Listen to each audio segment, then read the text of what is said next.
നിങ്ങളുടെ ക്രെഡിറ്റ് കാർഡിലെ ലിമിറ്റ് ഇതേപോലെ ക്യാഷ് ആക്കി മാറ്റണോ എന്ന ഈ വീഡിയോ കണ്ടോ. നിങ്ങൾക്ക് ഫീസ് ഒന്നും ഇല്ലാണ്ട് തന്നെ എങ്ങനെ ക്രെഡിറ്റ് കാർഡിലെ ലിമിറ്റ് ഇതേപോലെ ക്യാഷ് ആക്കണം എന്ന് ഞാൻ പറഞ്ഞു തരാം. ഇതിനായിട്ട് നമ്മൾ യൂസ് ചെയ്യുന്ന ഒരു ആപ്ലിക്കേഷൻ ഉണ്ട്. ആപ്ലിക്കേഷൻ ഡീറ്റെയിൽസും എങ്ങനെ ചെയ്യണം എല്ലാ കാര്യങ്ങളും ഞാൻ പറഞ്ഞുതരാം. ഇതിനായിട്ട് നമ്മളൊരു കോഡ് യൂസ് ചെയ്യുന്നുണ്ട്. ആ കോഡ് ഞാൻ പറഞ്ഞുതരാം. വീഡിയോയുടെ ഡിസ്ക്രിപ്ഷനിൽ ആപ്ലിക്കേഷൻ്റെ ലിങ്കും കോഡും വെച്ചിട്ടുണ്ട്. അത് കൊടുത്തിട്ടാണ് നമുക്ക് ഇത് ഫ്രീ ആയിട്ട് ട്രാൻസ്ഫർ ചെയ്യാനായിട്ട് പറ്റുന്നത്. സോ ഡീറ്റെയിൽസ് എല്ലാം ഞാൻ പറഞ്ഞുതരാം. ഗോ പൈസ എന്ന് പറഞ്ഞൊരു ആപ്ലിക്കേഷൻ ഉണ്ട്. അത് യൂസ് ചെയ്തിട്ടാണ് നമ്മൾ ക്രെഡിറ്റ് കാർഡിലെ ക്യാഷ് ബാങ്കിലേക്ക് ട്രാൻസ്ഫർ ചെയ്യുന്നത്. നമുക്ക് ഇൻസ്റ്റന്റ് ആയിട്ട് ഞാൻ പറയുന്നില്ല, എന്നാലും അന്ന് തന്നെ നമുക്ക് ബാങ്കിലേക്ക് ട്രാൻസ്ഫർ ചെയ്ത് കിട്ടുന്ന ഒരു ആപ്ലിക്കേഷൻ കൂടിയാണത്. എല്ലാ ഡീറ്റെയിൽസും ഞാൻ പറഞ്ഞുതരാം. വീഡിയോ മുഴുവനായിട്ട് സ്കിപ്പ് ചെയ്യാണ്ട് കണ്ടുകൊള്ളുക. സോ ആപ്ലിക്കേഷൻ ലിങ്ക് ഡിസ്ക്രിപ്ഷനിലുണ്ട്. അവിടെ ക്ലിക്ക് ചെയ്തിട്ട് നിങ്ങളുടെ ആപ്ലിക്കേഷൻ ഫോണിലേക്ക് ഇൻസ്റ്റാൾ ചെയ്യാനായിട്ട് സാധിക്കും. ആപ്ലിക്കേഷൻ ഇൻസ്റ്റാൾ ചെയ്യുക. ശേഷം ഓപ്പൺ ചെയ്യുമ്പോൾ ഇതുപോലെ ആപ്ലിക്കേഷൻ ഓപ്പൺ ആയിട്ട് വരും. അവിടെ ലോഗിൻ ഒക്കെ ക്ലിക്ക് ചെയ്തിട്ട് ഇമെയിൽ സെലക്ട് ചെയ്യാനായിട്ട് പറയുന്നുണ്ട്. ഇമെയിൽ സെലക്ട് ചെയ്യുമ്പോൾ ആപ്ലിക്കേഷൻ ഇതുപോലെ ഓപ്പൺ ആയിട്ട് വരും. ഒരു ജെൻഡറും ചോദിക്കും. അതും കൊടുത്ത് കഴിയുമ്പോൾ ആപ്ലിക്കേഷൻ ഇതുപോലെ ഓപ്പൺ ആയിട്ട് വരും.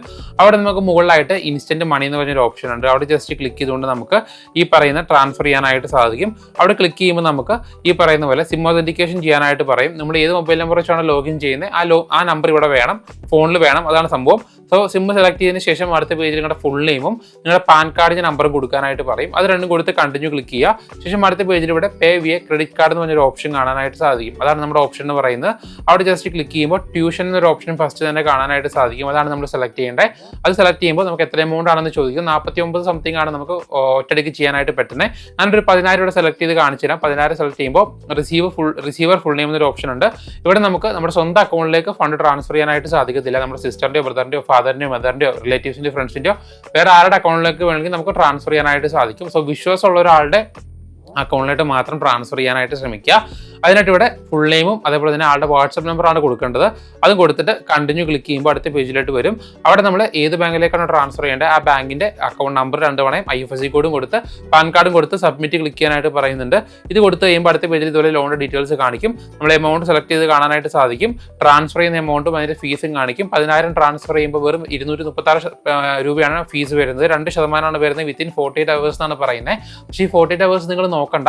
നിങ്ങളൊരു 2 മണി 3 മണിക്കൊക്കെ ഉച്ചയ്ക്ക് ആ സമയത്താണ് ചെയ്യുന്നുണ്ടെങ്കിൽ അന്ന് തന്നെ 2-3 മണിക്കൂറിനുള്ളിൽ നമുക്ക് ബാങ്കിലേക്ക് ട്രാൻസ്ഫർ ചെയ്ത് കിട്ടും. രാത്രിയൊക്കെയാണ് ചെയ്യുന്നതെങ്കിൽ ചിലപ്പോൾ പിറ്റേ ദിവസം അല്ലെങ്കിൽ അതിൻ്റെ പിറ്റേ ദിവസം കിട്ടത്തുള്ളൂ. അതല്ല നിങ്ങൾ ഉച്ച ടൈമിലൊക്കെ ചെയ്ത് കഴിഞ്ഞാൽ ചിലപ്പോൾ അന്ന് തന്നെ ട്രാൻസ്ഫർ ആയി കിട്ടും. ഞാൻ ചെയ്ത സമയത്ത് എനിക്ക് അന്ന് തന്നെ ട്രാൻസ്ഫർ ആയി കിട്ടിയിട്ടുണ്ടായിരുന്നു. സോ ഇവിടെ നമുക്ക് കറന്റ് ഇപ്പോൾ സ്റ്റാൻഡേർഡ് ട്രാൻസ്ഫർ ആണ് അവൈലബിൾ ഉള്ളത്. ഇനിയിപ്പോൾ ഇൻസ്റ്റന്റ് ട്രാൻസ്ഫറും പ്രൈം ട്രാൻസ്ഫർ ഒക്കെ അൺലോക്ക് ആയിട്ട് വരും. അപ്പോൾ അതിൻ്റെ ഫീസ് ചെറിയ വ്യത്യാസം 3% മാറുന്നു മാത്രമേ ഉള്ളൂ. അപ്പോൾ ഇവിടെ നമുക്ക് 10,236 രൂപയാണ് ഫീസ് വരുന്നത്. അവിടെ ആയിട്ട് നമുക്ക് അപ്ലൈ കൂപ്പൺ എന്ന് പറഞ്ഞൊരു ഓപ്ഷൻ കാണാനായിട്ട് സാധിക്കും. ആ അപ്ലൈ കൂപ്പൺ ക്ലിക്ക് ചെയ്യുക. എന്നിട്ട് ഞാൻ ഈ സ്ക്രീനിൽ കാണിക്കുന്ന കൂപ്പൺ GP49 എന്ന് പറഞ്ഞൊരു കോഡുണ്ട്. ആ കോഡ് അവിടെ സെലക്ട് ചെയ്യുമ്പോൾ നിങ്ങൾക്ക് ഫസ്റ്റ് ട്രാൻസാക്ഷനിൽ 50% ഓഫർ കിട്ടും. അടുത്ത ട്രാൻസാക്ഷൻ രണ്ടാമത്തെ ട്രാൻസാക്ഷൻ ചെയ്യുമ്പോൾ ഈ സെയിം കോഡ് യൂസ് ചെയ്ത് കഴിഞ്ഞാൽ അവിടെ നമുക്ക് 50% ട്രാൻസാക്ഷൻ കിട്ടും. 2 തവണയാണ് നമുക്ക് ഒരു അക്കൗണ്ടിൽ യൂസ് ചെയ്യാനായിട്ട് പറ്റുന്നത്. അങ്ങനെ 2 തവണ യൂസ് ചെയ്യുമ്പോൾ ഒരു ഫുൾ ട്രാൻസാക്ഷനിൽ നമുക്ക് ഫീസ് ഇല്ലാണ്ട് ട്രാൻസ്ഫർ ചെയ്യാനായിട്ട് സാധിക്കും. സോ നമ്മൾ ആ കോഡ് കൊടുത്ത് അപ്ലൈ ക്ലിക്ക് ചെയ്യുക. അപ്പോൾ അവിടെ എമൗണ്ട് കുറഞ്ഞു വന്ന് നിങ്ങൾക്ക് കാണാനായിട്ട് സാധിക്കും. 100 ഡിസ്കൗണ്ട് വന്നിട്ടുണ്ട്. ശേഷം പ്രൊസീഡ് ക്ലിക്ക് ചെയ്ത് നമ്മുടെ മൊബൈൽ നമ്പർ കൊടുക്കാനായിട്ട് പറയും.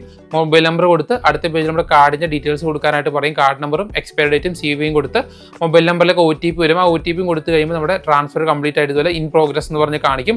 ഇവിടെ നമുക്ക് നമ്മൾ കൊടുത്ത ആദ്യം മൊബൈൽ നമ്പർ ഉണ്ടല്ലോ, ആ റിസീവറിൻ്റെ മൊബൈൽ നമ്പർ, ആ വാട്സപ്പ് നമ്പറിലേക്ക് ഒരു മെസ്സേജ് വരും. അതിൽ അക്സെപ്റ്റ് എന്നൊരു ഓപ്ഷൻ ഉണ്ട്. ആളവിടെ അക്സെപ്റ്റ് കൊടുത്താൽ മാത്രമേ നമുക്ക് ഇവിടെ ഫണ്ട് ട്രാൻസ്ഫർ ആവത്തുള്ളൂ. ഇതോടെ അക്സെപ്റ്റ് കൊടുത്തു കഴിഞ്ഞാൽ ഇതുപോലെ നമുക്ക് കൺസെൻറ്റ് അപ്രൂവ് എന്ന് പറഞ്ഞ് കാണിക്കും. അതിനുശേഷം നമുക്ക് ബാങ്കിലേക്ക് ഫണ്ട് ട്രാൻസ്ഫർ ആവുകയാണ് ചെയ്യുന്നത്. ഇതുപോലെ നിങ്ങൾക്ക് എഡ്യൂക്കേഷൻ എന്ന് പറഞ്ഞ രീതിയിൽ 10,000 ട്രാൻസ്ഫർ ആയെന്ന് പറഞ്ഞ് എമൗണ്ട് കാര്യങ്ങളൊക്കെ കാണാനായിട്ട് സാധിക്കും.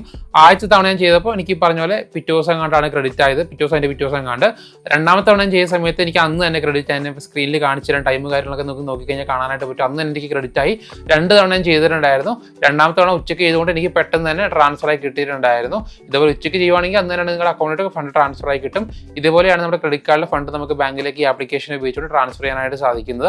ഇതിനുശേഷം നമുക്ക് ഇതുപോലെ ട്രാൻസ്ഫർ ചെയ്യാം. സോ എപ്പോഴും കണ്ടിന്യൂസ് ആയിട്ട് ഇങ്ങനെ ചെയ്തുകൊണ്ടിരുന്നാൽ ചിലപ്പോൾ ക്രെഡിറ്റ് കാർഡ് ബ്ലോക്ക് ആയി പോകും. നിങ്ങൾക്ക് ഒരു മന്ത്ലി 2-3 തവണ ഒക്കെ ചെയ്യുന്നതുകൊണ്ട് വേറെ കുഴപ്പമോ കാര്യങ്ങളൊന്നുമില്ല. വേറെ ക്രെഡിറ്റ് കാർഡ് ആണെങ്കിലും കുഴപ്പം വരുന്നില്ല. സോ ഇങ്ങനെയാണ് നമുക്ക് ക്രെഡിറ്റ് കാർഡിലെ ഫണ്ട് ബാങ്കിലേക്ക് ട്രാൻസ്ഫർ ചെയ്യാനായിട്ട് പറ്റുന്നത്. എന്തെങ്കിലും ഡൗട്ട് ഉണ്ടെങ്കിൽ വാട്സപ്പിൽ മെസ്സേജ് ചെയ്യുക അല്ലെങ്കിൽ കമന്റ് ബോക്സിൽ കമന്റ് ചെയ്താൽ മതി. അപ്പോൾ നമുക്ക് അടുത്ത ദിവസം വേറെ വീഡിയോയിലൂടെ വരാം. ബൈ.